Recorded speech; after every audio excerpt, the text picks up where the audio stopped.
Just gur mí mágad an teachta dálagus na seanadúirí társagam go bhfuil sé faoi bhrú a gach tá ceatar an seo so is féidir tú sa chur leis an cruinniú agus gur mí mágad.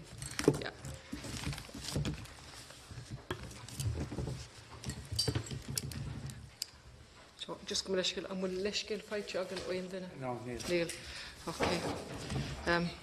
Díomh agus 100 míle fáilte rómh go léir. Tá méidir fannacht le teachtaí dála eile ach sin an chuí a míon sé an seo tá siad faoi bhrú agus cuardum sa bhesadál freisin ach ní féidir so sin an chuí go me leiscil nach bhfuil daoine an seo.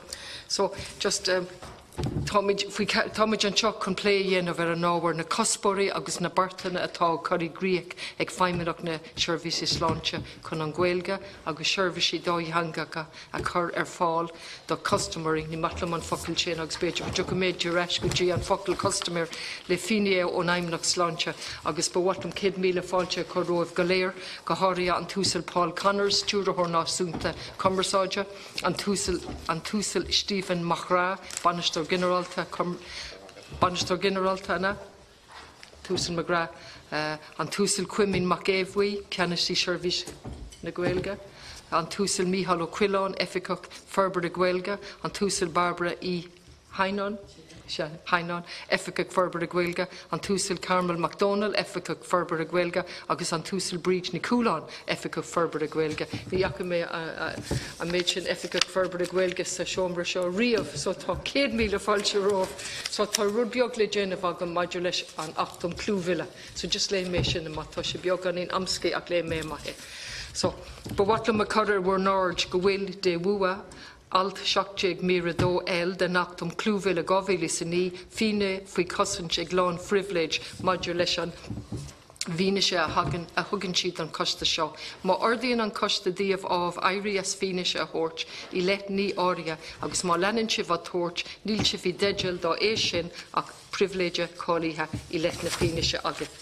Ordítar díobh nach dúrfar ach fine sé bhaineann le hábhar na nimachtaí seo agus bhí frítar díobh cleachta Parliamenta ar amú ná cóir más féidir daoine nó entitas a cháú nó líhainn si a dhéanamh ina naid ina anam ina hanam nó ina nanam slí a bhéadfaí iad a ahans. Ba bhhatlam sibh a chuir an ólas go ndéanfar na ráiteas tionscanmh a chuirsibh faoi bhráid an costa a ailtiú híomh gréasán an costa tar rééis an cruinne seo agus meabhrítar do cóltaí an cleachta Parliamenta atá an le fada nar córdóibh túramí a thabhairt maidir le duine atá tíomh muid ina tithe nó le heficach ina anam nó ina hanam slí a bhéadfaí iad a ahans. So sin mo cuid déanta. So tá muidig tnú leis an choirí láthair mar tá sé tharbheith tábhachtach nach bhfuil na seirbhísí atá le fáil inhfuilge do muintir na Gaeltachta agus muintir na Gaeilge atá tíomh muid den na Gaeltachta lug. So fáilte rómh nílas agam cé atá chun tosnú. Just and Chairman, for my lack of Irish.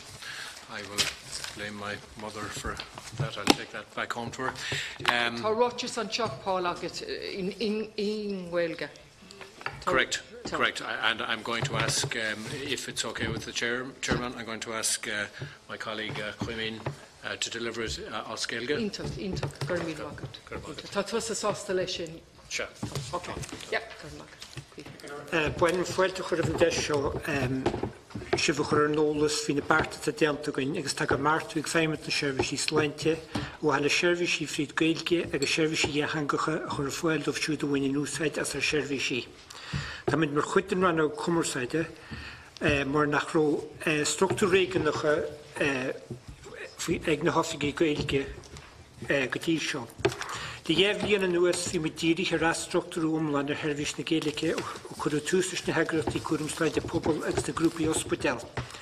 Thosamuid an práise seo ó dhéimhlí sa séideag agus le ceadún rinn catechas feibli agus a chóirithe, dearcumid ceannasaí seirbhísí na Gaeilge dhéimhlí sa háirtíag. Le séhí nuas tá stratéis chuig bliana den Gaeilge dhéimhlí sa nídéag dhéimhlí físa trí garbirtugain de aimimnach seirbhísí sláinte in a sunrítar na haimen agus na gríomhachtaí a thógfar chun iad bhainte maith. Adrimuid ghfuil srían ar líana neisna tugain, ach le stuidir na heisne sin tá dulchan kinsontas a dianta gun de Yevian and West. The ga irat at dianta gun dirihe nochor a chunyal a Greek lawyer 100 yen and wood. Tastin win tahin lini when in Usadas a good shervish is lente a ausu, go more I chewed a dastin shervish fit Gaelic wiffer. Ke will dulchan kinsontas a dianta gun modulation, advin wit go nyart denu false. Tá mit tumonta de hollachar shervishi raad caidan as Gaelic de phobal na Gaelice agus tá corchuige ingríwach go hógalagan connection wintama de an eileh hervishi fit Gaelic. Li lian an nuas tan na barni in ar shervishi gan namsiúgain agus tá mit denu an níchil déla lo seo one chorasach. Tá na strategisch den Gaelic jafili sa ní diag jafili sa fi sa trí mar in ched chéim sa frasha seo. De Jevlian en West vi met dierige een geelulucht ausú madelen aan nulgus dielne Gaelice. Een neri chor met toes de proces afrednige geeluluchte het adjata kon een kadjef het reurne Gaelice agus de shervishi een jaar toe. Ta sharintinugun gegudje heine havrenige sho dus de shervishi slaintje klielen aan nulgus viart niet aangekoffie gule Jevlis tri agus kon shekel gul shervishi klielen aan nulgus o hiw go shervishi chor fáil fit Gaelic agus gúlsad fasach fin a dúlgus module station at cóti at fugri bélegs go regres. Nuair a dentar a bhrenú hervis tuchtar pacúlas sunrucht an tervis I léirú na takeíochtaí tar fáil ó ar na Gaelice na déitín an yen for an ched a bhrenú welle multi hannigas an ta bhrenú na dúlgus fin art listáiste horí agus an dói na testal inúnlucht at a fostan na Gaeltacht a grú. Rinne na hafki Gaelice ortochín afrenú le lenjevil sa hartieg an cheblian den froses agus lian na tasbrukta jechiad again. Cudín in proses afrenige leis na hafki Gaelice cadjef takúla orbert le shervishi sa naimen os Slantje agus asúlas eil ó Walfurne agus ochar. Mar chorúar na hafrenige tigtar an táhart a winne na chochar le Gaelice hand go lua agus go leanúnach sa chóras de rémar a winnin sidús het a shervishi aimim de shervishi Slantje. Bíchad mar ochar cúniach nó ochar seachtracha. Tá réiteach na ceiste seo fi lein teolnas bedelos olscar na galve te gurtar graman ar an chartig léirú den ar an gur gailgur an ochar. Rudelle hannig ó na hafrenige go dtí seo na an gael a cuasaí lúna Gaelic orbert an irin, sgur tuaird ó bheith sreachach agus nó díri ar an obert a dhéanú ag an bhástaí.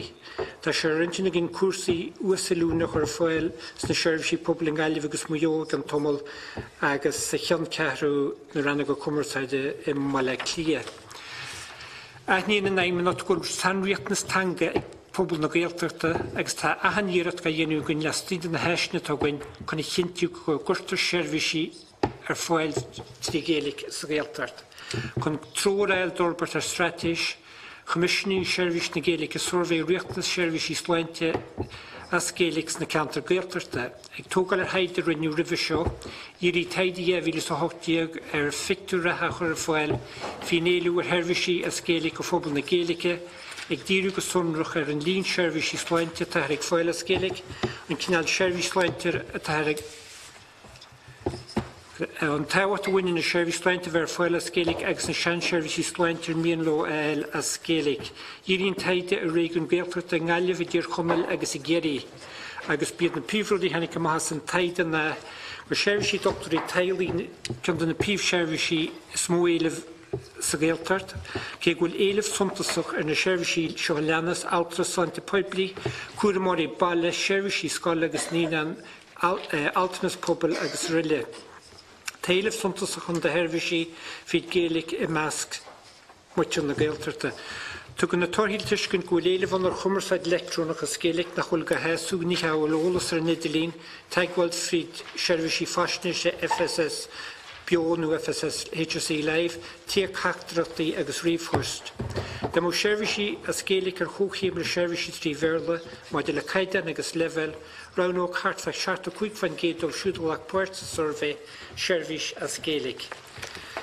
Tras mú digitach fi lein tools tervis leint agus tá léirscail digitach FSS má gréthaíocht at náhrú sin, mas gaiman in na strateisi an léirscail digitach tá ahantriachtanis úsáidirí onas na dhéanann sé teagháil in na lína go muitin an riachtanas agus an cosisian na héasú. Mar chud an obair seo be de chuir réimse agus éagsúlacht ólis as gaeilge hí ar foiler www.hse.ie is seirbhís ólis pebli ilchanelach atá an FSS bio atá ar foil séla na seaartnar an bhón rifost Twitter agus live chat. Thógaideach na seirbhísí seo le cantarí Gaeilge teachta na seirbhísí sláinte tá wifa mar go dúr hín televís ólis freigraí ar a gcuid ceistne. De linjevil san ideo go brethar eisne tá smaréimegin an cuiicúafide forba Gaelgarcú chun díú ar itir na tíre. Chur maile sin tásúlagin balforne osú go le an amseirech ar FSS bio chun chuirlan ar gomas freistal ar cantarí Gaeilge ag an tainghaile sin seirbhí seo. Tá mid tumann fasta de chur chun cinús na Gaeilge ar Channel Digitach FSS, Afrenú gus fiáú bhhar a Gaeilge ar Hugh Griffin FSS, ag leanat a ré le formach letrúnacha ólas margéalt agus Leintorbert a Gaeilge mar is ga, solachar seirbhísí fiásaí a Gaeilge na man, Forbert agus cochhhail bunachar seirbhísí a Gaeilge ar Síomh. Cochhhail agus solachar freisleir bearla Gaeilge de farsan na leis, feimú céim nach Oireachtas inmhean nach Oireachtas tanga, dír ígaracht tanga agus a táhacht do bhfuilforne hín ag déile leis an bobal. Ag takeú solachar balforne le Gaeilge lífa de lína takeíocht an televís eisiíocht ag cuair an príomhúil nó seirbhís na gcuirtaí leis. Ar deirús mínam takeú agus spregóhuirt a gine nua tartastas na gríad go mór garmithe cuairim sláinte bhfuil ábalt a Gaeilge lífa lórt le seirbhís a tholáir trí Gaeilge go muíneach. A bhaile seo tá naimanacht a ggóla húdras na Gaeltacht ag takeú le scéimscolarata de vicléin a Gaeilge bhfuil se daim gháinú na micléin ag obair leis an aimanacht a feith trí bliana tréistómh cailliú. Tá chuig waclín diaag an Gaeltacht, tá tuairt bhí cuasaí tríú level fí láthir uineas na cuasaí sláinte i buin tarfas an scéimscolarata seo. Takeí an naimanacht le modulas Gaeilgus na cuasaí geilúnad vicléin leis agus altanis nóscoil na hhéir an Gaillimh agus tá sé mar raimúgin na modúil seo leatnúach chuig choláistí tríú level eile. Gealam sa harchean an naimanacht go mit tumann a dású na seirbhísí Gaeilge dochar agus go mit tiltinach bheith géalúil dacht na danga cófií go le agus é sin na neartú. Sinna bhfuil ré a gom sa ráitas oscailte agus mar réimar choleacaige déanana bedíireacht a haincheiste a go bhar raigart gur maigus. Mí mágad. Éon duine eile an pointe seo. No, just raibh ceistena agus ba neart question is dótha. Just modulé an féidir soléirú a thuirt ag an pointe seo, modulé na seirbhísí atá ar fáil trí Gaeilge agus atá láidir agus na seirbhísí nach bhfuil ar fáil trí Gaeilge nó bhfuil lag. An féidir just léirgus a thuirt dúin faoin na seirbhísí sin. Okay, just hí na seirbhísí stohí mo hasmid icheantal sí so hí na seirbhísí go héirige sa Gaeltacht seirbhís telepórleir agus tanga tá se sin leidir agus tá timppel denúir na herapórdí go gobar sa Gaeltacht trí bhean na Gaeilge. Denúir na dóíag gobar trí bhean na Gaeilge. Speech language therapist. Agus sínam gur sampla sin den cinál ballach gur féidir seirbhís sláinte Orbert mar is ceart trí Gaeilge. Gur thugmuid faoi i 2003-2004 formid airigit ó núdras agus chumid scéimscoláirt ar fáil agus as sin chana ceatar teirepóir tanga agus formid airigit an sin ó an na Gaeltacht agus ún héide ó na bord sláinte go nám le post na chruthú sa Gaeltacht. Agus tá méadú tartar sin na gcónaí agus tá faoi láthir trúr na cethir fáil scolarachtaí maidir le teirepatanga agus be na daoine le tarcann céineiste sa televís an blian na gháile. Dar leat, tá sé sin láidir. Tá sé sin anmhaidir na seirbhísí eilinn sin ar nóin altra sláinte pobl nó na public health nurses. Bhí riú sa Gaeltacht go bhí se gcónaí mar fallaí na bord sláinte altrí le Gaeilge ostú. Agus hín policy sin na gcónaíon agus tá beidir leanachta sin agus tá an seirbhís sin anleidir a gona mara níor se choláidir I dtír Connolly. Tá altrí le Gaeilge gorca a géirí agus sa rain. Na rudí eilin sin an Service Doctor Tailí tá sé magalóir tá médéirche doctorí feimú tá sé sin fostaithe go neamhs bleach mar chunrathirí príomhaideacha. Tá feib I garcú doctorí I gantar tuaiche agus tá sé cíntar an doctorí amsú agus tá sé gaidir níos deacra drémar tanna blianta go háart níl an dramóg sésta choiste sna postní sin. Agus ó híh daoine le gailgeil tá sé fíorheachar doctorí le gailgeil. Tá mar dúirt meid luime sa scéim scolarataí go bhfuil muid taú le seisiúna seaachtar sa Gaeltacht le bheith na noctorí ach bé sé 8 níomlíon eile sula mé inachab sin cailige mór specialtóir bídís na goctor Tailí nó na goctor Cóirleach so tá barna fada sula mé na daoine sin na tarcan cín.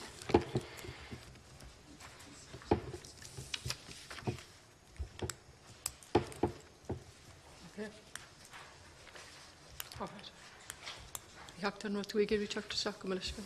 An rá sih críicní go meisce. Tá díile nó níle lista go mós mórnseo a tá mar hampla fysioterapethe fóstaí le gailge.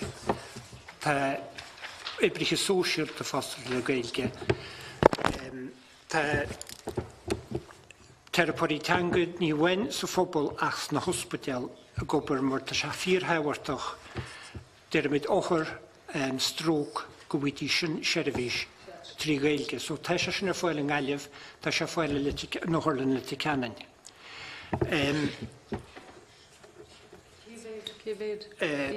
Tá bertan sin ó hiú na hospital. Dyn bhain an gáileh san hospital. Dyn san hospital in Gália agus an den eile? Le ticanan. Tá réimsele rodín sinna gonne hiú doctorí leis cantar tá Burton sin sinna area medical office dunne muo agus dunne Dir Connolly. Tá bhirrta go version as an Gaeltacht agus tá gail go gúchas agab. Tá doctorí cóirleach a gon endocrinologist daoine téiles na seandaoine an seirbhí seochorcár tá cethar a táhananta gon gur an Gaeltacht a gobar dunne Dir Connolly agus trúr an gáileh. An sin na interns an gáileh tá cethar an Tá léh trí John an ceisnóir in is agus an freigra thug tú dúna na. Just chuna éasca don na bhuiil tá an tólas le ma in san na freigraí thug túm. Tá mi sé léh trí an seo, so an intern sin ar darna nach sin doctorí tá nua chailíthe tá berting gáileh tá duine le ticanan agus is as cantorí dúise sin agus sin sampla na daoine fuair na scolarataí agus tá siad fósa gobar linn agus béise a gobar linn be an cúpla blian. Agus an bhfuil siad faoi dúlgus oberlih tar rééis. Tá dúgus tar go brilína feit tréifh trí blian trééis an scolaratail agus bhfuil go hondul hawar doctorín a chailíthe pin si blian mar internig sin sin dean si dhéhlíonn an basic training. So tan 3 blian na caiteach go sin an 3 blian a dúilgus ná go hondul trééis sin fanathe siad beidir go nimime siad a fe blian an mar sin. Terapeutic síchar tá cuigur an seo Gaeltacht na Gaillimhe ibriche sóisialta tá trúrin sin agus tá mé go nifir sin figur sin níos airde tá duine bhhaine go san hospital agus bín antáhairt leis an duine sin pléile ochar go háirithe seandaoine as an Gaeltacht. Cógasthóir bhhain in Gaillimh agus an sinna chuú brepáis agus póstaí tá duine Dir Connolly agus duine Gaillimh agus is féidir léine mín lofa póstú trí bhean na Gaeilge inéid sa stáid tá mid na seirbhís na chur a fáil inéid sa stáid, so mar tá fan póstaréin seáineh farú na fáilteróh an seirbhís na úsáidirm tuas as an seirbhís na Gaeilge. Sicúirlí bhhain in Gaillimh agus an sin tá riarachan denúr plus. Ná tá figur ní sirdeanna sin chaithirlí ach sin dramú mid omlan cinntitífe agus ní ru deise gon just mit hallthart ar gach cantar sa stáid. Now, sin iad na figurí den na daoine atá ar an talla faoi láthair. Bella goháin ó bella geile. But just é sin a chuirí héics agus tucamid tá agan go míthála Oireachtas teach. Just é chur a cóhéics maidiú le tá sé iontócha eáil le go bhfuil tarpur híthar cúig ach cé bhéad atá ag testal. Do you know, an rud a chuirí cóhéics dúin chun é a hiiscint. Na figurí a chuirí cóhéics. Haglí, ceantar na deachtartí smó atá goine na gascú daoine úl Gaeltacht. Mar muna dagan daoine chun cinn ag na haglaimh úl Gaeltacht. Ní féidir linne iad arcú. Tucamid ar eis go dtí sin, cos tagann sé sin sús go minic chuile caiicís an seo nach bhfuil sé éasca daoine ála Gaeilge. Ach tar éis na hanilíse tá déanta agah sé, cadíad na ligi, cadtá ag testa chun na figurí seo a hiiscint. Ní mór dún cóhéics a carthú. So, má tá eibrí sóisialta, céféad trí, céféad eibrí sóisialta tá ag testáil chun seirbhísí den sco a chur fáil do luch na Gaeilge. Tuigeann tú má ceist? Tuigim de ceist, yeah. Well, ceapan na hiúb na gaillifatá go bhfuil an haibhí sóisialta golóra goine ó hiú contrastal ar an éileh tan sin. Ingáile? Yeah. Ó hiú ceantar a chaile níl an tólas ógain fiú láthair a béis ógain. Mar tá sé geistú, tá mit i balún ólas tar éire heile. Just am ag fannig le ceistan an teo, but just tá trúr ingáile. Níl éon duine mar sin i tír Connell nó i Gírig. An sin an tuiscint atá le bant as an óla seo. So, as you can understand, Chair, this is a very, very young strategy.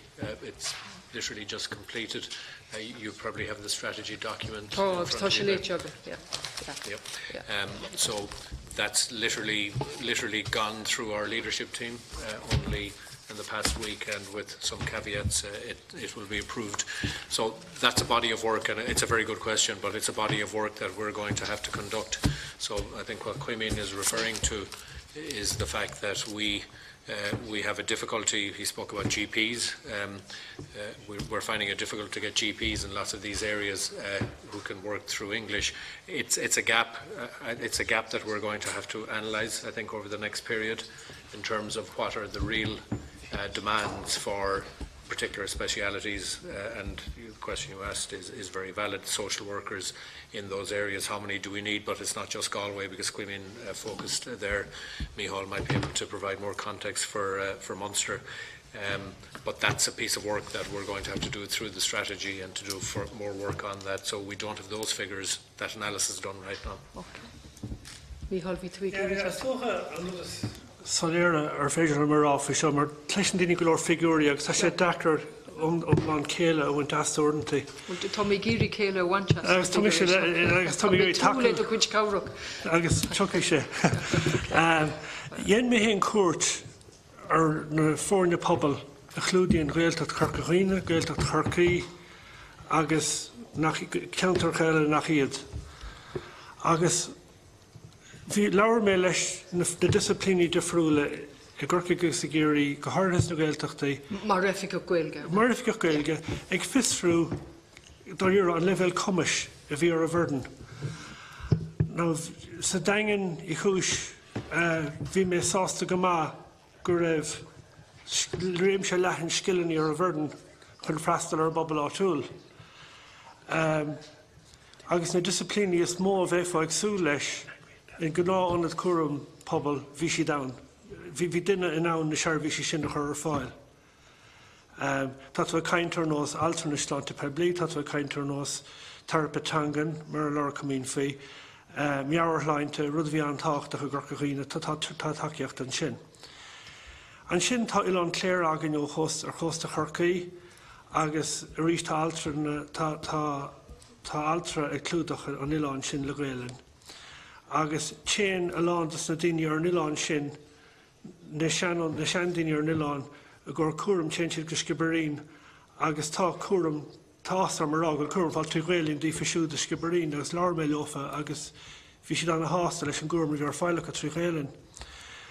Chui me go mar crumtha agus san ospedal pobl an son, tá daoine le cumas Gaelin an son, atá ábhailta cuaram bhreach ar fáil trí Gaelin, but tugu le fistum ná raibh daoine ó Gaeltacht fúscrí ag chur fuatha san ospedal pobl fi láthair, but tá an cumas ann, agus is óigh gur tábhachtach sin ahint, uaireanta tá daoine le scileann ann, agus beidir ná létar ar scileann úsáid,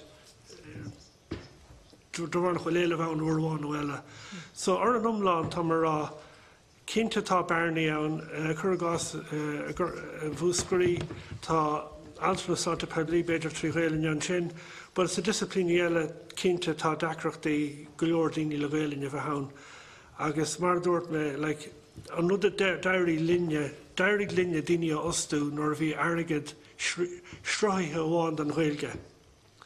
Agus measam héin, má tá muid gur seirbhíse Gaelin Albert gur mór an targad a bheith díorthar an Ghaeilge amháin, chun na cinú go mbeadh daoine agant na ceantrachaí a bhfuil ag testáil, agus is tólam héin bhfuil múscraí ag testáil bhfuil daoine le Gaelin ag testáil an son, agus in engan ní chúis agus in ní bhráthach chomá. But ní tharlóidh sé sin dála mí mar annach chuid as an scéim tarpatangan. Agus an scéim tarpatangan dála mí mar dá méach airgid síl airgid ann, seed capital mas malat, chun postaní a bhhanú gan éiríonn le sin. Agus just ar ríis bhí mé caint leis an príomhhéadlí an príomhfíoltóir a géirí an teachtain Secata. Agus bhínig sé dom fi scéim úntach. Tá bearnaí eile an bhfuil ó hí fíoltóir. But bhí sé caintlam táid trééis an clinic a gúnú sa dagan trééis na ggéirchéime, agus dúirt sé bhfuil sé cuioine bhinis ar scéim príomháideach peblís, public-private partnership a bhhanú an son, chun carú leis na fiúltóirí áitiúil le seirbhís chur fáil trí Gaelin, na seirbhísí príomháideacha, na fiúltóirí príomháideacha chun seirbhísí fiúltóirt ar chur fáil ar son feim na seirbhísí sláinte. Cosú leis na cartaí leiis, go mbeadh na tlaachtóirí a chur seirbhís ar fáil. So tá muid a géirí teachta dír ar na feibíní seo, mar a gcónaí ní bhaineann sé le daoine breise arcú, caiimid bheith níos cliste faoin na hachaní atá againn agus ebrú is líomh crothaíthach leis na seirbhísí atá faoin tua, agus leis na fiúltóiríach go háir, tá fiúltóirí ann le Gaelin i gur chuoine, bheadh sé go húntaach taú leo iad a threisiú in a bobbal féin, agus iad ag freastal ar a bobbal héin, agus ar na leanaí na háte sin. Tá mé gáir ghlacham leis go bhfuil daoine le Gaeilge bhhad níos cliste réanúir. Gcónaí. A bharbara an ráú géirí teachtas seo. Griffin me gur rá go dtí seo ní ramuid déanna lista fuidimáta ó na seirbhísí éagsúla bhí rá cén fáin nach bhfuil i bhír ceart agan. Ní ramuid agus bhí muidir aás cinna bhí muid feimúidir ar mar iarú seirbhís, ach inis leis na hebhreithní tá muid deanna ar na seirbhísí, tá muid goileisteach agus gur ceist ar na bainistóirí cén seirbhís bhfuil tú gailchar ar fáil, agus measa muid gunne figurí níos fear agan as sin dréir mar hón muidir ré, mar baí muid an anrá tá an seirbhís an go dtí seo mar do chuimín tá an anrá le ceirhíad na seirbhísí bhfuil muid cínte gób. Agus go dtí seo ní ramuid déanna hebhreithní fuidimátas na seirbhísí éagsúla, ach leis na seirbhísí na hebhreithní tá muid déanna ba sé agan ar pápéireachas agus leanúnachas agus bhaimiid a cuineál súil ar na seirbhísí, bhuiid siad a cuineál an seirbhís a thosa siad a gcuimeachta ré, mar rud a hálíonn cuidann tú rud an áit agus an sin nimíon den nesa post agus bíonn tú fácií reis i gcearad na nóáil. So leis na hebhreithní ag measam go mbeidh feabhas ar leid go mbeidh tólas agan cén áitiúil na seirbhísí. Agus just pointu bhí gael an son mar risteach a chairlik. Tá 110,000 duine ag obair a bhaim na seirbhísí sláinte. Cé féidir rís? 110,000 timpeall an figure sin. Níl ach ceathair agan mar fi Gaeilge. Níl me gáil in leiscéil as rud ar bith ach rá just an níorna mar háisí. Just chuircóigs. Agus tá rá gúil na milliún teaghálacha an ag an lé agan leis a bobbal. Na milliún an ag an lé. Agus ní maile mar rá riamh nábhail seirbhís ar fáil as Gaeilge. Mar tá tú ag déanamh égóir ar daoine atá Gaeilge có. agus daoine ábhail is a goin goil gaeilge cá, ach atá gúsáid na gaeilge gach seanta aon siad, agus tá an dílis an tangan. Mar sin, fecim se arinne mar éascathirí chun an fachach lí a rúiseacht. Agus ní maile mar rá, well ní le an gaeilge sa teirbhí sin. Mar tá daoine le gaeilge gacháit. Bechas le dia, ins na garmi go léir. Agus an dúláin atá roin ná iad aithne churartha agus breis takeíocht a thuir daoife agus cabhraigh gló an seirbhí seasú. Theachta, a bhaine chonach ar má. Gurmagad agus gurmagad bheits an chur láthair sálaigh gur an cúpla nómad dearnach an son agus an ún agus an áilbhain is anna Harfás agus bhí cúpla ceiste bhí agam bhfuil freagrathe hena féin agah. Ach teasíonm díorú béidir na seirbhísí átúil cosú leis an banaltra agus an dochtúr agus an choróir sa bhaile agus mar sin de. Tá sé sa léir go bheith dacracht daoine arcú timp na tíir cosú le dochtúirí agus mar sin de. Tá feib sin an gachéan áit a lándas na counter túthe. Ach cén máchant nó cén brú chuirn sibh nó cén éileh chuirn sibh ar an Gaeling nóair a bhíonn sibh i gcarcú daoine. Curragás an son má hagan falúntas a ggur banaltra counter curragás mo chroma agus go bheith dunéigen go hasíonó ha tachtastach sa counter. An meisibh an mohanson go gníomhach ag lorg dunéigen le Gaeling go bheith ag freastal ar an Gaeltacht nó an méid rudí cosú le polisathe in bheanach tá mo chroma sa náirtlí agus caitheag dunéigen ó náirtlí tacht níl cadig nó ní bheith á tosíocht ag saotlí riamh. Né sinna bheith ann nó an méid an Gaeling mar cloch mór sa fadarín má bheith tú ag glorg daoine a thuirt chuig counter go bheith ag freastal ar an Gaeling. Sin an cíal ceist. An slí is bacánta chun an ceiste agart agus is díirlaí ná rá nuair atá duine arcúd an chéad lá daimneach na seirbhíse sláinte an tá duine ag teachtasteach an chéad lá riamh tá policy arcíocht a Gaeling aimse ag tá protocol agin ná but is ceist eile nuair atá daoine ar panel in bheanach agus is rud anna chaiste sin buinn se le ceart cuman agus buinn se le garmithe de friúla chuna sa brítar an panel an ngach cás. Mar sin má tá panel cén máchant a bhain an Gaeling mar testíonót go bheith seirbhís ar fáil go bheith na daoine go bhfuil tú a freastal ar ábalta tarifa bhaintas mar hampla má tá banaltra le bheith ag tuairt cuairt ar tí sa Gaeltacht nó pay counter agus táis agat gur Gaeling a bheith testáil surely an son go bheith máchan breise a thuairt a gur nóir bheith se bheith ag arcú daoine chuig le héad a fóst. Cén máchant nó cadéadna nó rudí tosaigh a bheith ann chun daoine arcú. Contact níl ar freagar dúrcha go mar an gceist sin agus níl mé géir éúán ceist mar ceist an háachtaí ach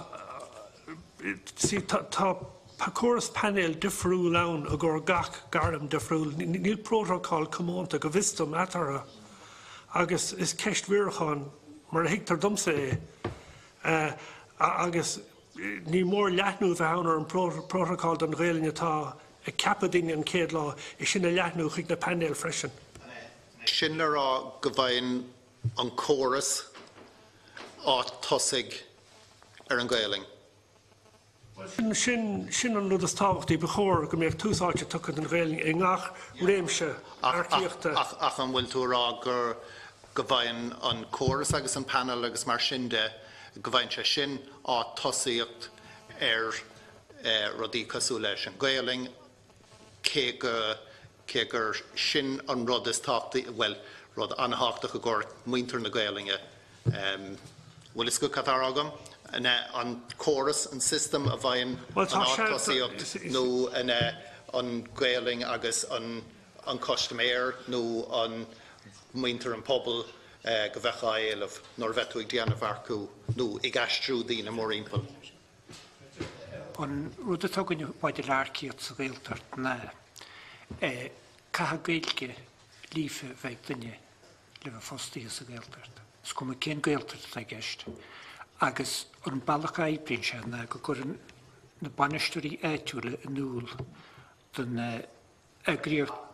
Bhfuil áitiúil an régiún Curragás agus just tógamid Northlí agus Southlí mar hampla mar tá tú teach dírechasteach imal na Gaeltachta agus tá gá régiún mór HSE agus féidir go bheidir an airca chéile in Northlí versus Southlí nó in freastal muintir Móscrí. Ní féidir leir go sonnach go dtí a tarlú híos ó dheas ach an bailach an éibrín bu duine mar hampla má banisteoir teiripetanga a cuairtú teiripóir déanamid le freastal i ceantar mar chrumá. Cuirín duine sin iad iste chuig an HBS huas a glúníní ruúarc agus duine siad san tógann si daoine ón fanal.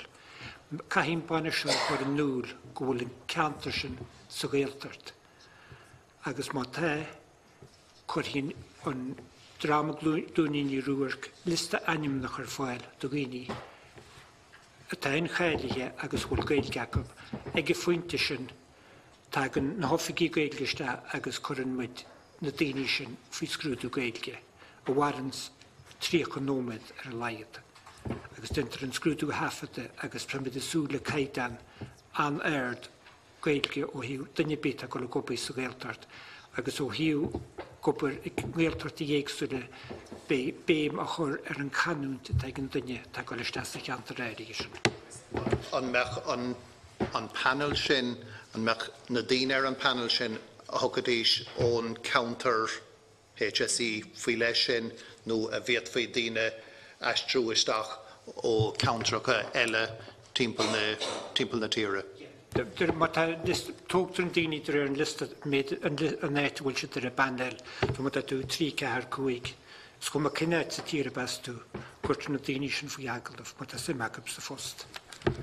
Agus má tá sé sin an gceabair an son an bhfuil daoine ag aistriú an bhfuil gaelgóirí a thuirta gaibh ó timpeall na tíre a dro na counter Gaeltachta an bhfuil feicimid na figúirí an bhfuil fás ar na figúirí sin le cúpla bliana nús nó an sin na figúirí ceanna bheith ann an éirigh agus an blian ribhe. Bheith ba gannach áthairithe a bheith sé ardathe nó leidathe. Mar má tá chóras a chur a bhaid me go bhfuil tú ag tuairt daoine le Gaelinge, hálófa go bheith ardú tacht ar na figúirí sin le blian nó gónús.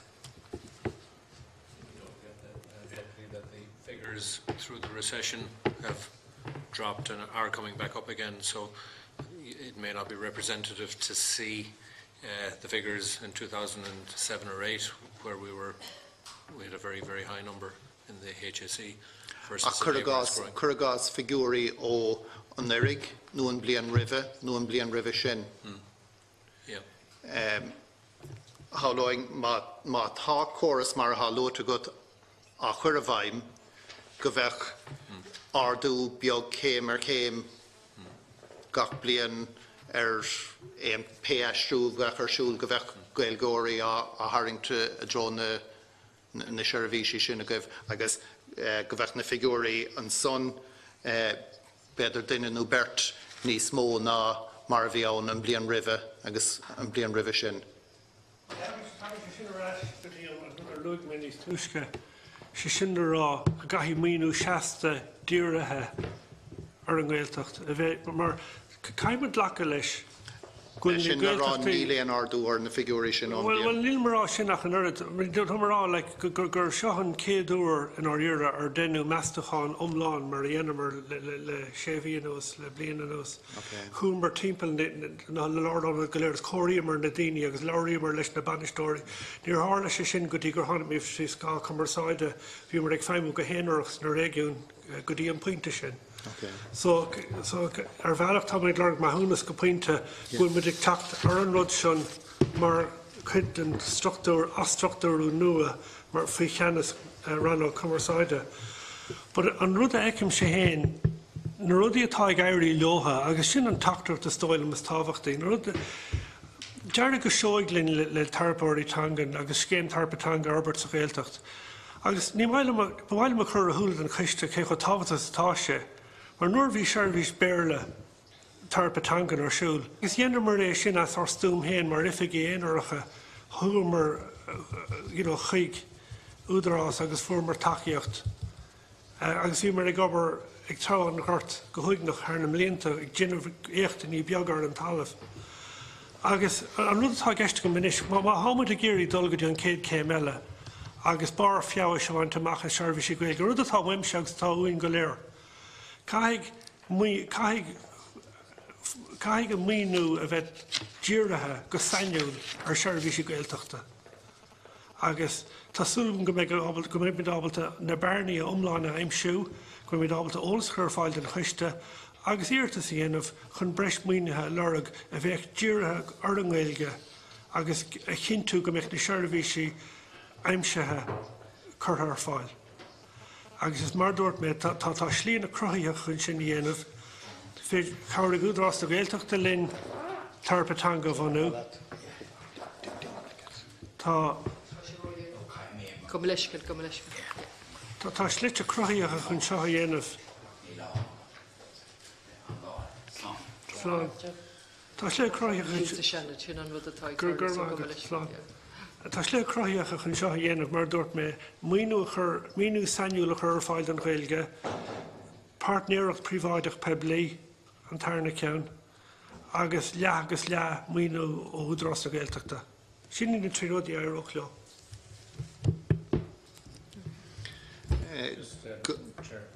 Just to finish that, and to answer your question, Deputy, which I think is a very insightful question, because it does speak to the difficulty that we have had, I think, with the Irish language, and I think Micheál has correctly spoken to the difficulty that has existed, which has been that there has not been an Irish language strategy in the health services.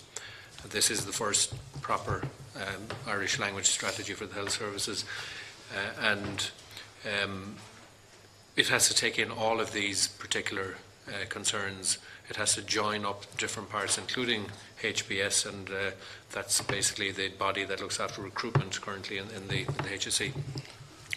And the needs and the gaps that I think we've all touched on here that have really got to be identified, that still has to be done. And I think it's probably more advanced in the Western Gaeltacht than it probably is in other Gaeltachts. And that's not to say that others, such as Micheál and Barbara, have not been doing their best to fill those gaps, but we have to analyse and see what exactly the demands are for delivery of services through Irish. We have to look at the demographics, whether it's growing, whether it's reducing as per the population, and to fill those gaps. And I think that needs to be done in a systematic way, working with HBS, and that is part of the strategy over the next 5 years. And hopefully, if we're all back here in 5 years' time, we should be able to have identified those gaps. Pardon? Well, I have no doubt, Chair, we will, but to be able to answer specifically that we've identified the gaps and that we have a funding stream to fill those gaps with people and resources and services, and most of those services involve people. I think that's what we need to do, and also prioritise the needs. So our survey that we conducted as part of the strategy would show that GP services is the primary concern and primary demand of Irish-speaking population. And as you know, we're already involved with the GP, the IMO and NAGP as part of the GP contract negotiations. So that will form part of the discussion around that, and also working with the College of GPs to get them to understand and to work with us to try and provide GPs, to persuade them, to coax them to go into Gaeltacht areas, which is a real challenge, as I'm sure you're aware. Yeah, Gurmagad Cairlach. Yeah, tá survey dianta or taide dianta galeri in mass pobl na Gaeltachta an art gwil an eilaf. Agus socha an lína tosig an art mar bheith asú leis an doctúr agus an balantra agus mar sin de. An cawror baile, sean duine go bheith teachtasteach a plé go léthúil leis an duine ina hiig féin, agus bíon an rud persanta an rud is táchtaí ar sláidir an son a gcónaí an cud is mó don ról an son. Feiceam nachfuil an cuairmór baile luata in éair sa cheist nóir, agus nachfuil éon figúrí nó nachfuil éon ólas ar an líon díobh son go bhfuil compórtach as Gaeling. Tuis go bhfuil se aithneithe mar ceantas na róla na táchtaí agus go bhfuil an éile bhain. An bhfuil cadéad na hiarachtaí a dhéanamh chuna cinn tú go bhfuil cuair an baile a chur ar fáil do dtíine inahiig féin gur féidir leabhartló agus gur féidir a gnó a dhéanamh ló go compórtach sa bhaile. Cad é an eisiolalas a tháfachta goibh ó an seirbhís sin maidir leis iarachtaí a déanta son chun chin tú go bhfuil an pobl ábalta tacht ar an seirbhís sin go sásúil. Well, a Gaeltacht mar chásamháin mar sampla, cá samplach agus an freigra fuair nor a district mé leis an banisteoir bhí gceist ná nár a feib ar le acu daoine le Gael in áil a Gaeltacht agus an tuiscinnta bhí le sin ná má labhraítear Gael in cheantar. Well, bheith tú tarnta an geantar sin a gur cuairmór í baile.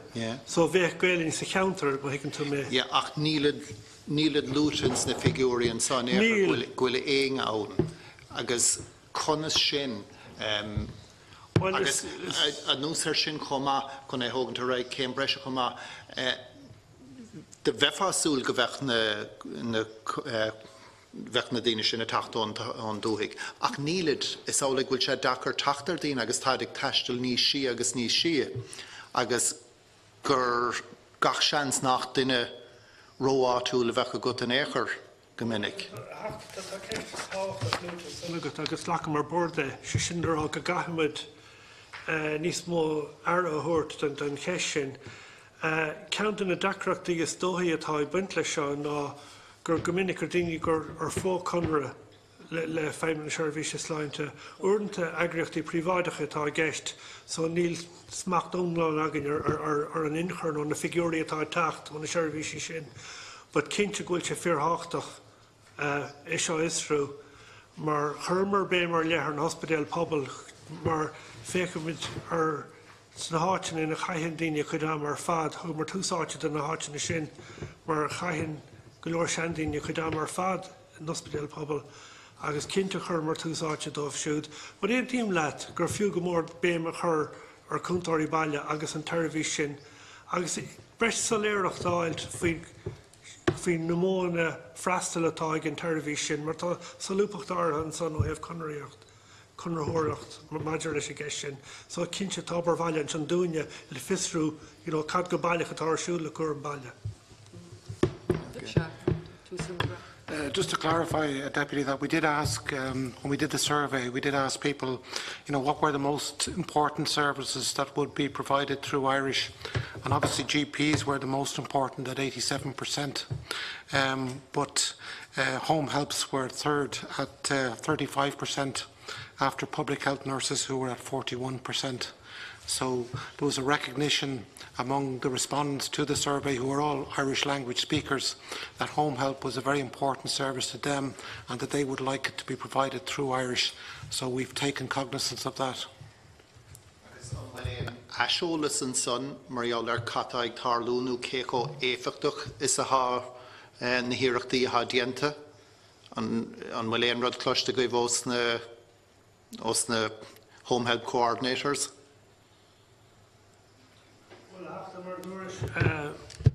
Goscarcagina Hulame Noref an Kester a Fleas Lora Fibach Adinia Arcula Galen, Ugor Kuram Balia, Agus and Fragra Forest na Norev, Dacrocht or Ye, again I'm sure. Nikilin Shishin not no bear Dacrocht, Armor Bridge, Etoch Dacrocht about, but just an Armor Hirsch and Kest Norev, Nurev Dacrocht down. But is kin to Mardortmet, Kahimodisha Isru, but Neil and Salar ag tak go díra go aimimnach na Seirbhíse sláinte mar tá Seirbhíse eile, so ní éitimis an caiide an Seirbhíse céin a chinú teis gur Seirbhís fó Conraithe ón aimimnach na Seirbhíse sláinte. I chinú lastig don feimnes. Sin sin Ní léon figúrí an sáid léirú. Neil agus mar dúirtú is ceist an a bhaithe sin agus bechordún breis ard agus gur mágat as ar náirde íorúir a gceist sin.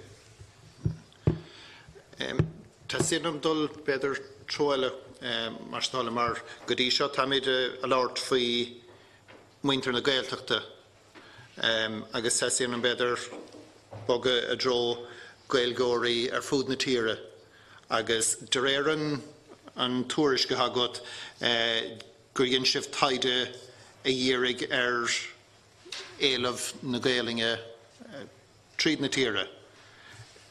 Níor thug sibh éon túris gur na torthaí don taide sin an son. Dúirt sibh greibh sibh déanamh taide ar an líon Seirbhíse sláinte atá a fáil, an cinál Seirbhís atá ar fáil faoi láthair, an tácht a bhain leis. Dúirt sibh greibh sibh díreú ar taide son ach níor thug sibh éon torthaí ar an taide sin. So we have results of the research. This is stage one.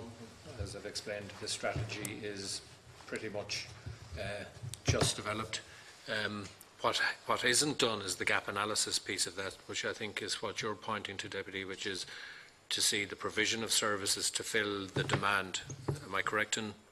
Yeah, tá sibh treis stadéiríanamh ar an éileamh ar fud na tíre agus léiríonn sé sin díobh na Seirbhíse thagaibh na bearnaí agus beis a bhabalta bogaráig le pleanas sin.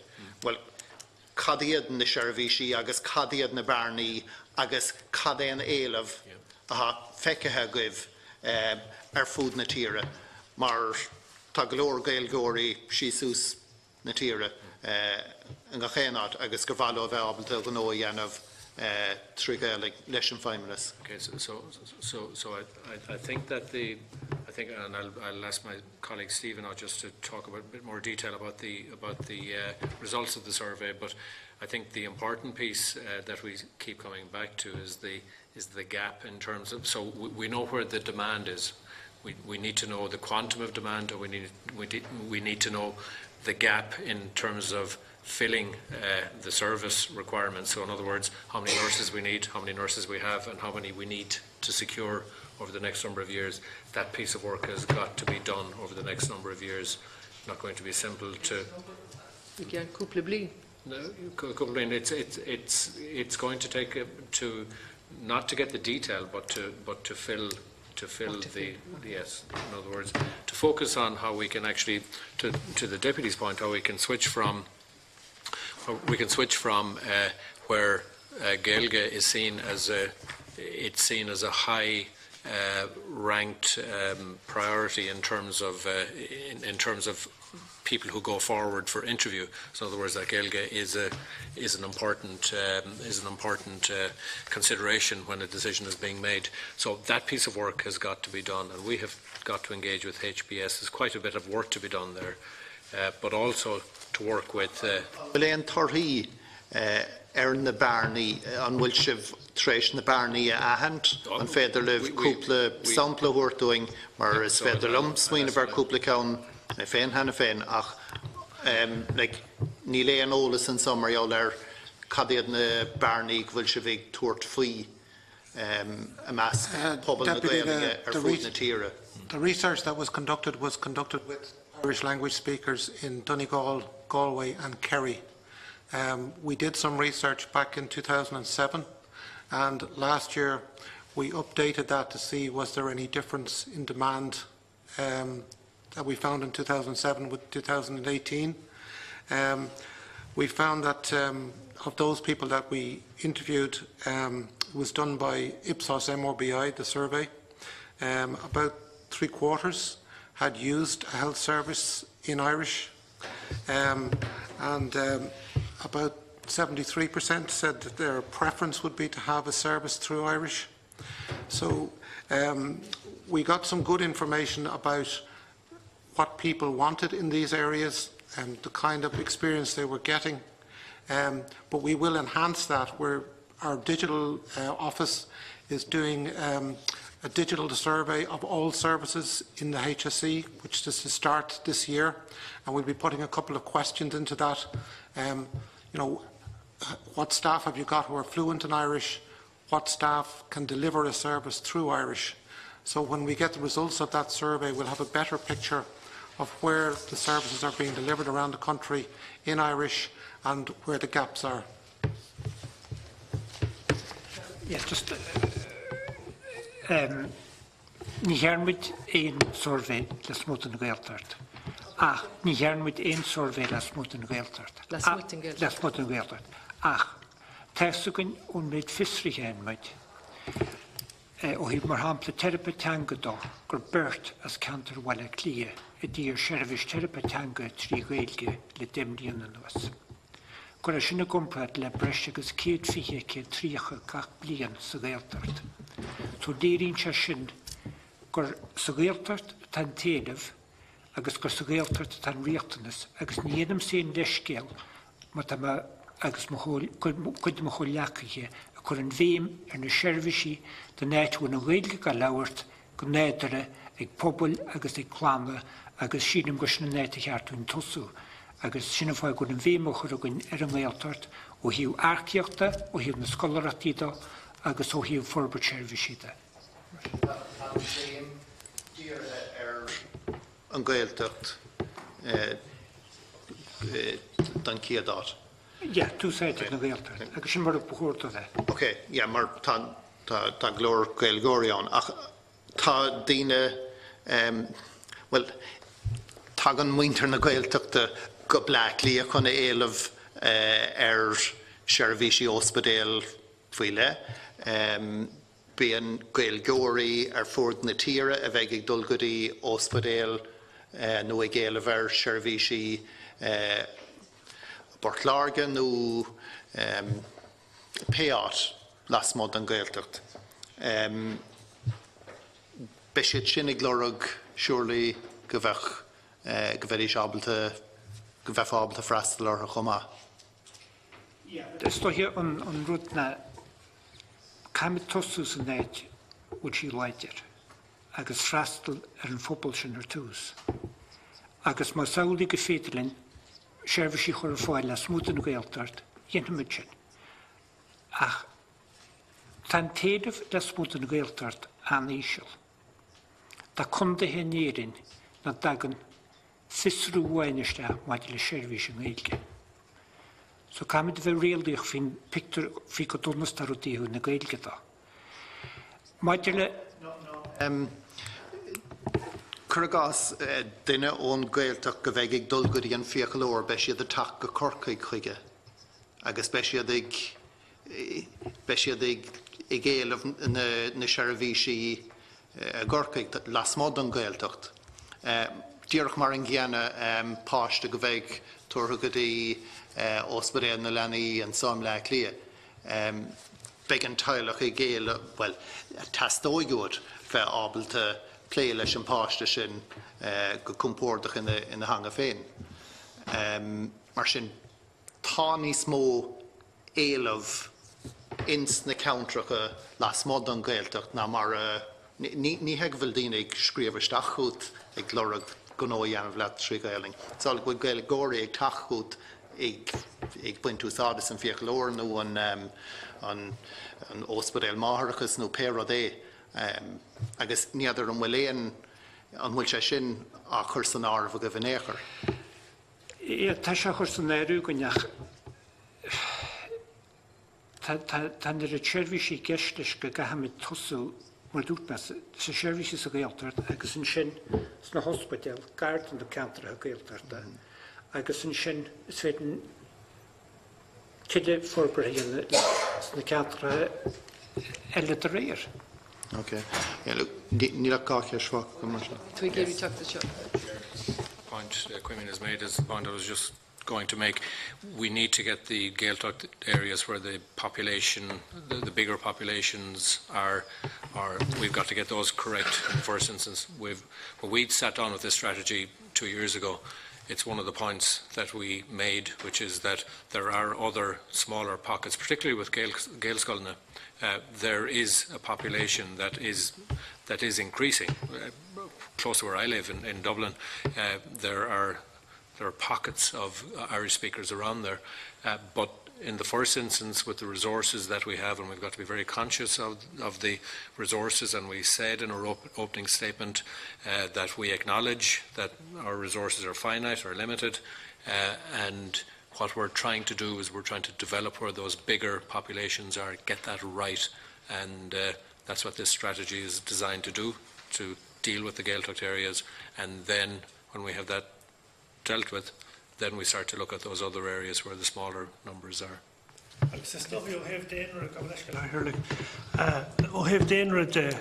Harna blianta tá ismhaithe gon na daoine tá gobar an talamh. Go muineann an éileamh is mó le daoine óga, le leanaí páistí, agus le daoine le seanóirí daoine atá níos éasta. Agus sin éana bhfuil úlach na seirbhísí sláinte. Agus ní raithimid a bhád amú má dhéirimid ar na seirbhísí a bhreastalíonn ar daoine óga agus daoine níos sinne. Mar sinní na háiteanna is mó a gcuirtar seirbhísí sláinte ar fáil. Agus ar bhealach tugann sé trórdóin faoin chaoi agus stoilmsa go gaiimiid níos bheith é sainiúla ó thaobh na bearnaí seirbhíse a bhreastalíonn ar daoine óga agus ar daoine níos sinne. Agus leis an tólas sin go bhéit míos pleanáil dóir. Bar an scéal an ceist ná agus sin an rud atá muid géirí a phlé cé có éasca is atá sé do cheaglaí atá ag tógáil cluine le Gaeilge, seirbhísí, sláinte a áil trí Gaeilge, lastit in Gaeltacht agus tíomhamuit in Gaeltacht. Sin bun agus bar an scéal agus tá muid géirí sin a phlé agus áil amach.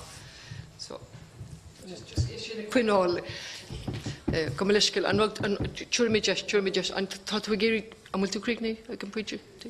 Just Anglela Mastala. It's féidir teachta reis, it's féidir teachta reis. Fan leis an go fóil. Okay, so a bharbara go meisciil. An taon rud má tá tús caid faoin rud náisiúnta tá lína ólis náisiúnta ar fáil a Gaeilge a réine agus fáinmid goléchanna ar an lína sin agus siad na rudí smó ar an daine na ólas faoi cuairtaí leis, cártaí orpach mar chusláinte agus na cártaí eisiaceachtaí drugaí.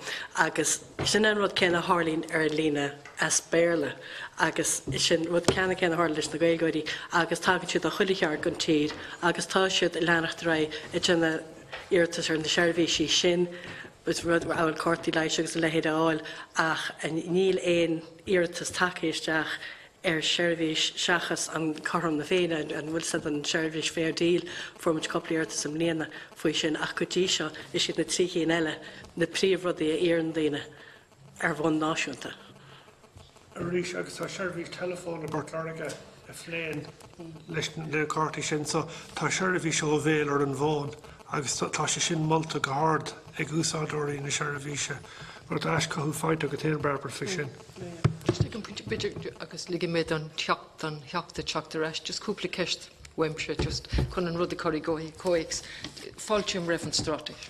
Okay, is rud ma, is rud dearfacha. Seo an céadú riamh, anna, go bhfuil stráteis mar seochan. Raibh seo bhí scéim na teanga? Scéim an níorthar a bhí an go dtí seo. Okay, agus scéim na teanga? Sin an tain scéim teanga bhí an scéim an níorthar. So níos tá si bh go raibh le stráteis, agus tá si bh golbhú I dro an bhile nua a bhaid le tá muidig tnú leis, tá rééis cuasaí bratimachta, agus ba caiideánú I gceist. Yes. So tá sibh sé I golbhú I dro sin. Okay. So fáilteam raibh seo. Ach tá 5 bliana gceist nach bhfuil.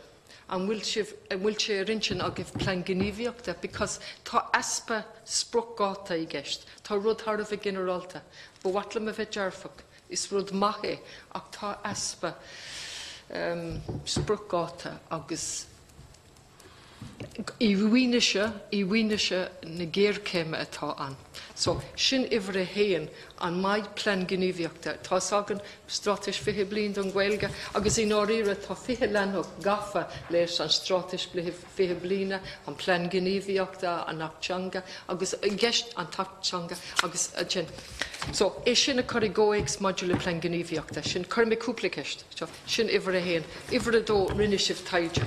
Níl sagam cin fá a bhfuil an taide sin, níl sagam cin fá a rá sé riachtanach, because tá saganne, but Beidir, so rinne sibh an taide gáhíle is hoogteig, agus ceiricéad 3 agad a bhí gceist. Is na Gaeltachtaí I dún an gáiltear Connolly na Gaillimh agus Círi. Agus fuair sibh amach, an rud a bhfuil arólas agan go léir, go bhfuil seirbhísí trí Gaeilge ag teastáil go géir, go háiríad doctorí generalta, is mó a lorgétar ach, agus is mó an achgé, tá éileh suntasach, agus ní chuirte sin éontas aran, mar is muintear Gaeilge ag leir seirbhísí trí Gaeilge. So tá éileh suntasach seirbhísí eile comá nós altrí, sláinte peibli, cúntóir baile a leirg Aindrias Moynihan, seirbhísí scoile agus níán. Agus leanann siad a raid. But bhí sagan sin. Tá sagan sin ón na gearán atá déanta lena blianta go bhfuil aspa seirbhísí I gceist. So tá níl sagan céim fá rá an taide sin riachtanach. An taide tá riachtanach ná na bearnaí a amsú. Agus tá sé sin pránach na bearnaí a amsú agus a rá seo na bearnaí seo atá ag teasta. So má sé de heile, just sprocáta a thuirtdom maidir leis an 6 taide sin. Bhí rud eile anseo go leis heile. Tá sé imi asma ceann buchas le dí a dúirte, but anyway. Ja, go leis geil. Na heficí teanga. Tá cúigar I gceist, an bhfuil cúigar. Bhí sé bhainnig gcónaí an rá. Just an rud again, na figurí sin a chuir góhics, agus is ionach dúirt me sin an tús, is ionach go bhfuil cúigar I gceist, agus fáilte roh. Is dóigh go bhfuil Burt an sin? No, tá fáilte roh. Ja, fáilte roh. Agus is ionach an rud sin, but an bhfuil córas nua I gceist, an bhfuil sibh lastit an rain commerceáidean is nó rud, agus cadíd na cén róla tá agah. Agus an bhfuil gá le tiile, just a rís é a chuir cóhics dom. Tá neart ceistan eile ach ligin méid don theachta teachtaráis, ach na ceistan sin a reagart má sé de heile. Mas féidir in Gaeilge, ach dé se Paul. So in relation to the action plan, I'll deal with that first. The ASPA plan gníomhaíochta, cos ní léon plan gníomhaíochta. Yeah. Well, that's what I'm coming to, Okay, yeah. good. Yeah, that's okay. So as I explained at the outset, this strategy is literally just signed off, and we need a strategy before. Take a mission, Paul, just because Tasha Gairy's, Tasha Gairy Jane just. But so the next step, Yeah. the next step is the action plan, which is. Kenor advice plan Geneviachta Ray, Kenor Vaimujanan Ekal. The action plan will be ready towards the end of this year. So, in other words, it's underway. The action plan has already commenced for that, and there are 5 pillars, as you can see, to the strategy, and each of those will have an action plan associated with them. In terms of deadlines of implementation, that's something that we will have to work through as part of the action plan. I won't give you. Just Tasha Harva Tóibín, Tá Prawn, Tá Saganishin. Bidr nach bhfuil lán ar ólas agan ach tá sagan go bhfuil géir céim ó híomh na teangaide. Tá sé solar cuilig caiiciis. So na tá na seirbhísí bunúsa go seo ag testal go géir. So sin an fá go bhfuil méid díruas ar spruch gátaí ag spruch amala. Ní gála éon mhail eile, agus ní féidir glacu leis go mbeidh mhail eile. I fully accept that. Yeah. But I think it's important for this that, above all else, that we get this correct. So, in other words, that we don't have an ad hoc setup that did exist for the Irish language across the different areas. So, I'd like to get this one right, so we can come back to you and give you a proper strategy. So, you asked about the research. Sure, Vichy. Now, but tá strategy níos strategy ó cuile agréte táid teachtas ar cór ach an strategy caribhaim an rud is I accept that, but I think you will accept, Chair, that if we don't do this in a coordinated way, taking in HBS and recruitment, everything else that we've mentioned, this is going to end up ad hoc, and you will not thank me for this in a year's time, that if we do this in an unstructured way. And that's why the research was done. While everybody, I could have asked Micheál or Barbara what they think it is, we actually need to ask the people and reach out to the people to ask them, to make them feel as if this is their strategy as well. And so it's important that we do that research and we can stand over that research.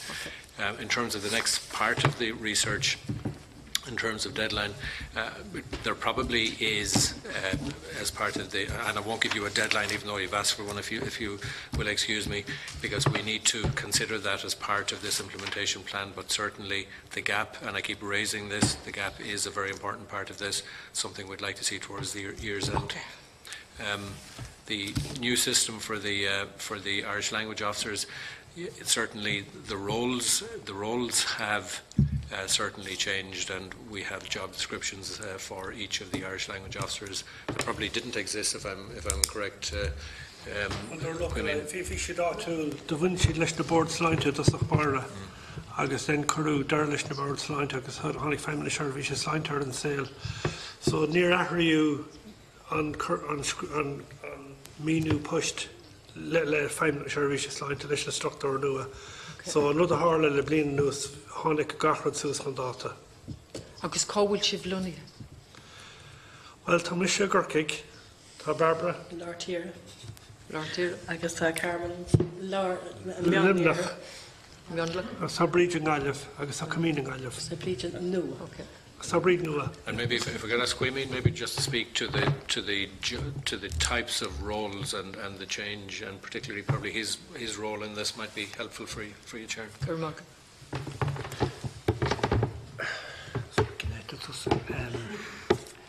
Stoinnta an bhí mit friscain am áid sláinte agus ar hanig féimid na séireann sí sláinte foiil sin muid ná an tairú a tací na gur tá mé hen mechanasí agus tá cethir gobar an éartlumm agus be mid díúisteachar na hafreitnithe ar na seirbhísí agus duna dírat réirmit mit den hafreitnithe feabhsach ar na seirbhísí éirithe sin so mar hampla san éad maiachchas in ospidal na húlscoil le Gaillimh tá mit tréishaint éirí chur a bhéimeann sin go mé gúil daoine an tanga balle nó tanga lán daoine ga ahand ag an tús nuair a hagann siad isteach agus duna dírat sin go mé altra le Gaeilge fáil a bhín gaiileis le linn tréifse an daine hospital. So, sin na cinál rudí vitriisiúlagan, agus an oibbe mit brandúir rudí eile féidirí inú agus orbert, tá mi se go an bhéim an Gaeltacht, agus tá mi go an bhéim an prósés arcíochtas a Gaeltacht, agus tá mi heb a gúil an táhairtach go bach a léadom. Tígim an gaet leis a rud les mód an Gaeltacht, agus más féidir a heisban dúine go bhfuil éileh le haid seirbhíséirithe an Gaeilge I gantar éirithe les mód an Gaeltacht duine mit dírat freastal ar an television trí danear gúil Gaeilge Cup. Nafil sampla úntacht dírat tugathe got doing an seirbhís máthraachas big ciad fan giad dus na daoine go bheith géalamh ar seirbhís máthraachas I géirí agus a Gorcaig agus a Portláirge agus sna cúntainn mí be siad go léir ag dul amachchas an Gaeltacht chun éileamh ar an seirbhís sin agus is cosúil gohfuil agus bhí sé gúntaach go cloisteáil an seirbhís ar fáil sa gaillimh an féidir le héad a bheith ar fáil a Gorcaig nó insna ospedéal máthraachas eile go bheith muintir na Gaeilge ag freastal ortha. Tá mid súil réirithe le forbert iad nú ar na héanam máthraachas eile agus an oibbe mit a díú an héanam máthraachas bhfuil pobl na Gaeltacht a freastal leathu. So cinál luime níos luite go rumid a díú an hospital bhí freastal ar pobl na Gaeltacht na hospital sin lug site les mód an Gaeltacht. Agus caafar díú ar riachtain is pobl na Gaeltacht na hospital sin. Now, ní bhé mit an díú ar gachrad. At be mit díú ar agus bé, tá me cinnte me Michael Breteltna. Sin ará, mar táid ag cuiineh ar an rud a leathnú is cén pilótach. Ní féidir dul isteach go dtí gach hospital marchas an am céan a géirí choras nua chu a bhaim, ní bheith sé practical. Agus bhí mar a géirí na ceachtain álam ó Eispéiris na Gaillimh a cad a Harlan san catála fála meas in óna déir inamh tostú gach hospital ag an am céan in ilíon cíala sin. So, but táid a géirí fálam ón taithí na Gaillimh. Fólama ó Gaillimh. Tá fólama, cad é an cap? Róú le bheas go fóla chairlaíar. Bechear gomach be mit a castalófanis go lua le cinál brandúir an rud méad tá déanta go agus céméad duine bhainúsa de. Just cén úr a churú tús leis an próise sin agus cén úr a bheith sé crípna ónas go maid cap fólama. Dúirt tú, thula mé tú ag rá, thula mú ag rá ahananta a thuirt dan duine hagan is teach le Gaeilge agus chad é an focail súntas fe nó rud a chuir an cód go bhfuil Gaeilge an áthir sin agus din déine sibh bhuair níhil duine le Gaeilge áil ach an éiríonn sibh, you know, so cén úr Bhain máthraachas cad éad na seirbhísí eile há sibh treis fiachan ar an son cosú le fiachlóir agus eile héad eile. Lord and son, I mean, an nudtá gceist ná seo cás an fractical gur dúnú clinic in Gaeltacht 2 bliain ó hin, nó 7 bliain ó hin.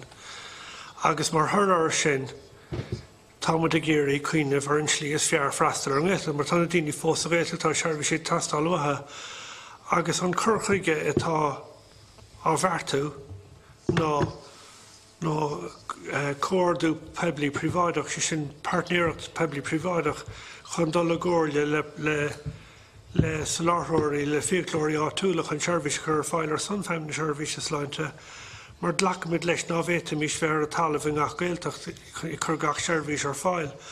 Agus tá sé tábhachtach go mbeadh athláánú tuaithe i gceist chomh maith, go mbeadh muid ag taú leis na seirbhísí atá faoin tua agus iad a láidreú. Agus má éicimid déitimiis an dárthóir heastal, déitimiis seirbhísí sláinte tuaithe a láidreú, déitimiis Gaeltacht na tuaithe a láidreú, agus déitimiis an tanga láidreú, mar dhéanam é go crothaíoch agus go héfachtach. Agus tá mion níos oscailte sa láthair seirbhísí pebli inis Niekimid go gaimid gachar the end of doing here no one. You know, guy didn't and found the service assigned a gach service car file. So Griffin the Tomatic Ferbert and service fi Gaeltacht on Tav Sunday ag obair le tlachtóirí príváideacha. Agus measam gur sin an slí chun carú le a bheochan túithe chomá. Go mbeadh muid ag obair le sláthaóirí an talamh, as go mbeadh mónaí nua ebre agan chun seirbhís a láthair, mar na thona daoine an tá siad le Gaelin, ní gá daoine nua le Gaelin i hágan taisteach, figuring the sláthaóirí tágan an talamh úsáid hena féin, agus mar dúirt mé cosúil le doctóirí tailig, fiaclóirí tailig a bheith agan. Squeven could be a goal rush. Ceantan rudí bhainnis le muinte na Gaeltachta.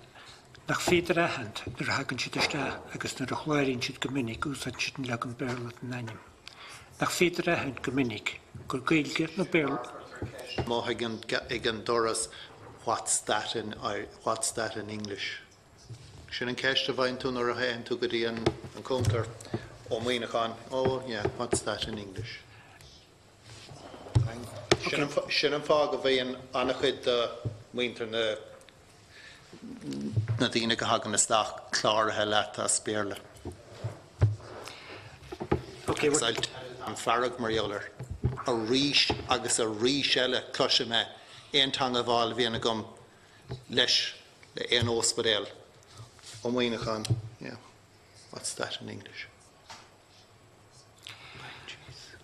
Tá mé cinn testum go darlíonn sin námaní, testa go fásta go ceantan na fáhanna go gurta ceist, agus ní mé gurí leisce le go bhfuil haid an duine tá gobar chúla counter, ach go minic chláiríonn daoine úsáidann siad an legan béarla an aim, agus úsáidann siad an bun legan Gaeilge. Agus mar tá siad chláirí ar chóras mór Aindrias Moynihan, agus éite gan eile bhfuil legan eile an aim, agus an féil agus gachar deile céinge leis le an béarla, go gohínte sin deacrachtaí na daoine tá gobar. Ná tá má ghlacha leis gur tharla se agus go neirtar daoine rudí drovéach le daoine úsáid aim an Gaeilge, agus teiste go gur na deachratí sin go an ngáileh agus an bailachúg mit faoi na go nearnú seisiún ólais leis an bhuirin na lug bhí ghlacha leis an daoine isteach sa ospedéal a míútífa. No, níl se séú go masla tú duine do bhhair go tugann se tanim Aindrias Moynihan na héin nar hagann se iste. Tá orm agus más tilte ag anim an duine, agus ní mise agus ní léine géirí animé neisro.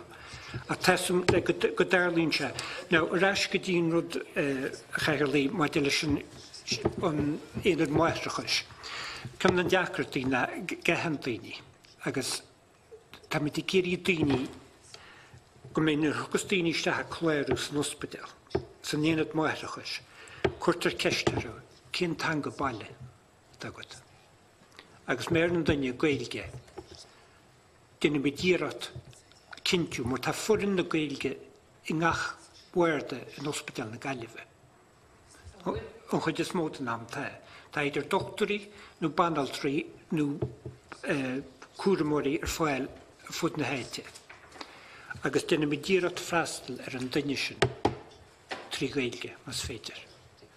Testa gom gur chanig daoine iste san éad éigeandaile le litir ó gachtarí go na mara agus an lipid sciútarab Gaeilge ó thuchas, native Irish speaker, gur freast go bhuair an duine sin seirbhís omlan trí Gaeilge san éad éigeandaile.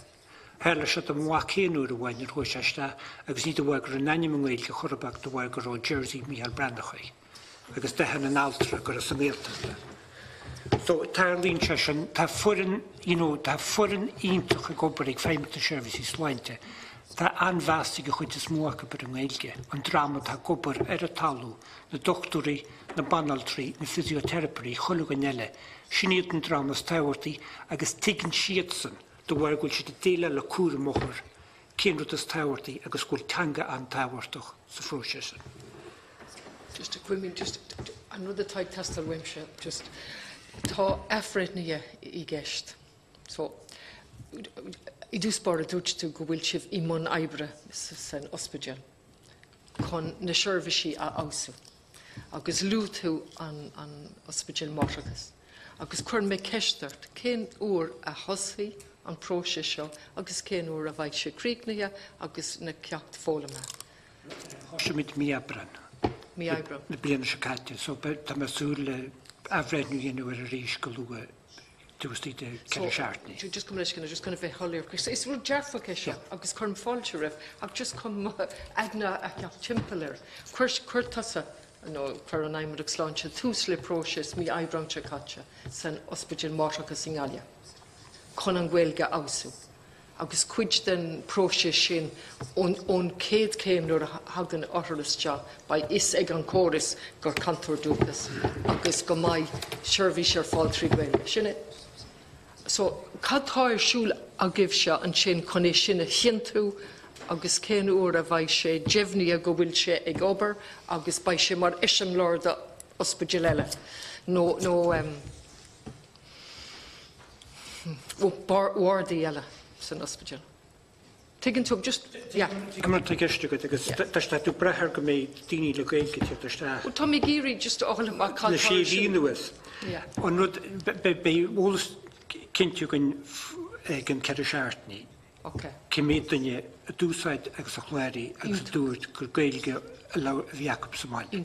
So by Shivik Bratnu Turri, in a treif shin, August Igaibru ma. Cowil na Barney, cut off Folma. Shinne? Me Cadishartney, yeah. Kerry Intok. Just modulate wrong in a Gaelge, August Cursi Eluna. August Cursi Archeoch, the Bona Creelornishke and Scale. Cursi Archeoch, I just come with you to know Mariduch me Hanalish and not Nua. But Fuilocher is Fager alone with the end of modulate wrong in a Gaelge, Curfall, August Cursi Eluna. Call Wilshiv modulation. Must Fager then a record 3 Gaelge Fager just call Wilshiv. Leshin. My kid ficha. Kid is a je mila fosti ag ober. Ved a will Gaelge a delaku. Ved a will Gaelgaku. You know. Nivak figure crinne in a commit. Ken pa. More ni waliter and tolishan an chorus be Paris. Okay. So near Bali and Tollus, because some 10 oldest token and Tollus to mid el, because we mid el, Lerin Plianta, Gripru Street, Shervish eggs, or like I say, Valatner, Kavi, Copper Kinhead. So am I egan or a vai agivshe, Keve Dini, last jit an Irden War, Viltuch shin, an Irden War. Am I at agav, like, Migan Tamil in Keve, then Irden shin at Ogwelgak. Shin too small. Nothing. I agree, and as I'm sure you know, with your other hat on, Chair, from the PAC, that our systems are deplorable, to say the least, and to gather that type of information, particularly historical information. So, let's say the information that would be in the system on my competence to speak or not speak Irish would not be logged. Now, I do think it's something for new entrants coming in. It's something that we should look for. But if we were looking at all of our different systems from around the country to extract that information, A, it would be very difficult but not impossible, but B, I'm not sure whether that information is there for the staff that exist at the moment. But certainly it's something I think prospectively that we should be looking at in order to answer all of the questions that have been asked here today. What's our capacity to deliver services in Irish, which we don't know now. Yeah. Okay. But it's yeah, but it's a very good it's a very good point though, and I think we need to consider it. Just go hashtag sex by McCreekney. Just modulate havretnia. Havretnia shul go lenunok. Co wilmwich in some procession if the hen agus a gola rash gujin kursi eluna. Modulate wrong in a Gaelge, modulate dini a value. Because Neil me John Chuck and dini an oral, Tashishin Roger, Tommy John Chuck and over the Slovakia, because I really fault him go wilch of us or gore. On Sprucketa agan, Ganan Gaelge Imelu, a Curry Lord and Any in our era. So Kata a yen of egg an Iman exlancha, Kundini a Vala, Con Gaelge Usage, Ken sort. éil of atá rangana, cévé díine atá ag freistal ar rangana, cadtá an córa sa chuir fáil don na díine sin. Tíomh muta cuasaí arcaíocht. The warning area sheer narrow. Just come in. The warning area sheer ariget trajectory is the kuru derelish na rangni for rent wabliant and tamid bartu tosurish kame rangener foel sne country xul footstage agus gomach shadirige an tanga of getastal ogini kon mor hampel stal ochre hogal sunusbedel. Rutan Towertoch, die Bundesregierung. Rivershaw, 4 Rangni, Forlehan, wie Target Brefarschen, agus wie Kursi Exeler. Just we law her now, Neil Rangan. Neil Rangan, no. Okay, so Katayin of Agivshin is modulation, Marnishin. Yeah, on Tenor de Via Shula in Caherlin, Gamiok Rangani. Dynir gwynne, 1-to-1, le hai dini fi fosti as an Gaeltacht, agus fi geri boar fiaws ragad gweilge, agus rwn med eri ac yn gaheri as an eirher. Agus rwyd am y bartu fi leher na gymach, mwr dwrt me timpel 8 o elwnt ac o'r ffoiler, timpel 8 o symlian ar fwyd y stad. Okay, agus just in the Havredni at our shul, just Shima Kashtirna, in the Havredni at our shul Galenuna, just sunry modulation process, you know, cut our shul. Well, Rudy says Havredni, like a manager on Balach will in Sherivish Colinu, the Dulgashi nach Tangas, or there mitten Courtiacht, Pepper, Hosroti Merson, Achnis Tawati Nation, Oakramit, a King Sherivish.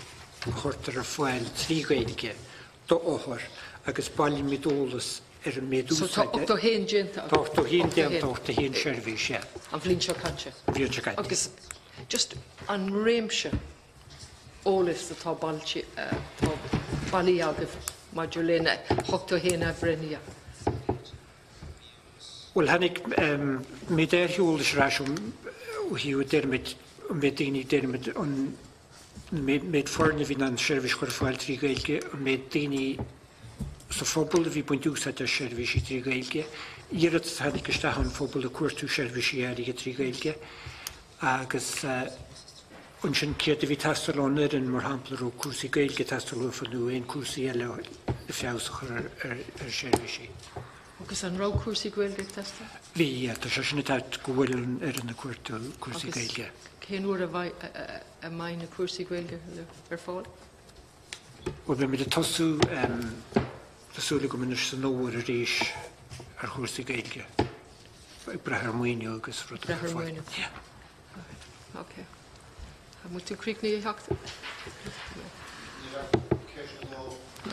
Fáca mar stola. An rud a hiigim ná de bhí scéim gaeling an feiminis an íorthar nach agus nach raibh scéim ag na feiminig eile agus in is go bhfuil an stratéis seo in áit ar fad agus ag gúil sé sin a bhaim agus fiochanse gur stratéis máthán agus fiochanse dearfach an bhfuil an stratéis sin in is an bhfuil sé tréis tógant an scéim a bhí ann hena féin san íorthar an rud ag brúchan cín an plán a bhí ann hena féin agus nó an bhfuil éon cúlú ann a bhíad fá beidir just saléirú ar sin mar dála agus cén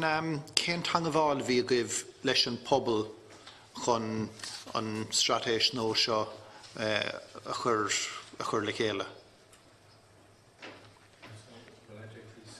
Firstly, to say it's built on the scheme would probably be not a correct statement, but certainly it was designed with a view that a schemes are being replaced and obviously will be replaced with other schemes, or what were they termed, Language standards. Language standards, correct. So we're certainly working on the basis that this strategy should sit side by side and should complement whatever language standards that come in. It was cognizant of the previous scheme. Previous scheme was probably more around the compliance piece, more so than we've got 5 pillars here. Let's say, for example, developing the Irish language, trying to get people to speak Irish, trying to support services, and also including compliance with the legislation and with the scheme. So there are a number of things we've got to factor in with the strategy, that when the language standards do come in, that it should fit neatly in with that, and hopefully that we'll have gotten a good distance forward using the strategy, so as that the language standards will be compliant with those when they come in. On strategy nóisio an bhfuil se na céim chun tosig an plan a bhí a gcuimh hena féin an bhfuil na sprucanna bhí sa phlean eile buint amach, agus gúil se bhíh dul chun cín inis le sprucanna nó agus níos ládra nó ana go bhfuil cúla bhain os na sprucanna bhí sa phlean eile. Agus an tangabháil leis an pobl comach an strategy seo bhairt le chéile. I'll come to I'll let maybe Stephen discuss the public element of it, but I certainly consider it a step forward from a number of points of view. Number one is that this is more of an integrated process, and also if we consider that the scheme related primarily to the west, to the Western Gaeltacht.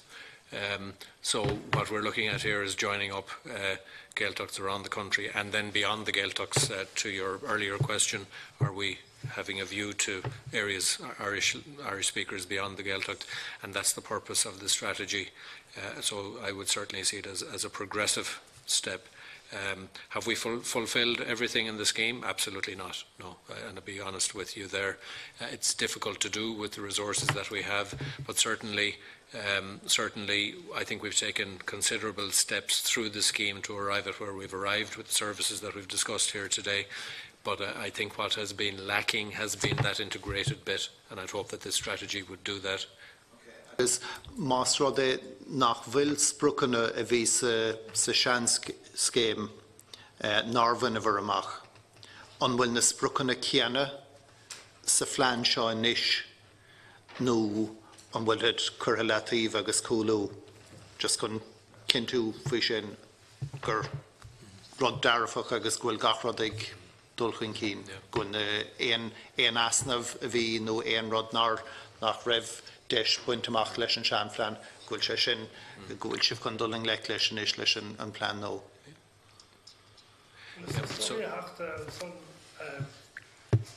Gur tháinig an sean scéim a bhaim I mórtsláinte níorthair, sin Gaillimh Mayo agus Roscomáin, agus curú deir leis na bórtsláinte mar sóldait.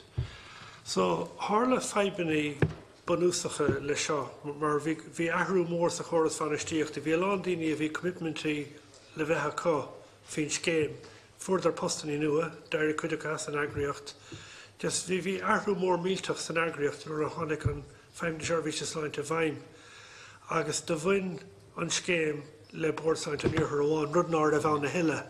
So tá sé anna dheacair le sprucanna omláin a chur a bhaim in agriocht nach bhfuil bio a hiile, nó nar a bio le blianta, agus nuair a bhí curtha isteach in agriocht olmhór. Agus an pointe is soilm ar a pánig ar dhéanamh an son ná, gúin muid teachtar ais faoi seo le súla nua mas mallat ó thaobh rud ag fólam na ceachtaí go léir ón taithí a bhí againn, agus ag iarraí stratéis náisiúnta legan amach don tír a frad. Mar an láidreacht is mó a bhaineann leis an documéid os bhór gcóir amach in neomh, ná go muineann sé leis an tír ar fad. Seo an céadú riomh a bhí documéid, bhfuir bud an documéid a chur os bhór gcóir ar fad a bhain leis an tír ar fad. Agus is céim chun tosaigh an bhór, cé bhfuil sí lochtach, cé bhfuil sí bearnaí ann lacamid leis. But is an céad céim de documéid náisiúnta a bheith againn the fictor nó siúnta de feimna seirbhís is áinte rud nóir a bhríomháin.